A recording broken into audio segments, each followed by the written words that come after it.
নগদ থেকে উপায় কিভাবে সরাসরি টাকা পাঠাবেন, কিভাবে সরাসরি লেনদেন করবেন এমএফএস এর মাধ্যমে, তা আজকে আপনাদেরকে দেখিয়ে দিব।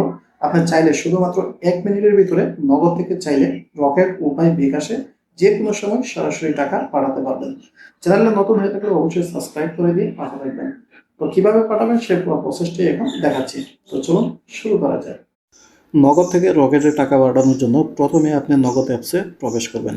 তারপর এখানে দেখতে পাচ্ছেন ট্রান্সফার, এই যে মানি, এই যে ট্রান্সফার মানি দেখতে পাচ্ছেন সেটার উপর আপনি ট্যাপ করবেন। তারপর এখান থেকে মোবাইল ওয়ালেটে ট্যাপ করবেন। এখান থেকে আপনি রকেট নাম্বারটা দিয়ে দিবেন।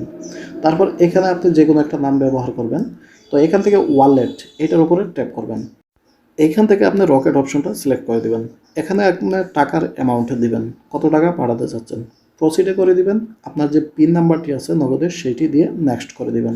তাহলে কিন্তু এখানে যখন ট্যাপ করে ধরে রাখবেন তখন কিন্তু দেখতে পাচ্ছেন আপনার টোটাল বিস্তারিত এবং টাকা কিন্তু চলে গেছে।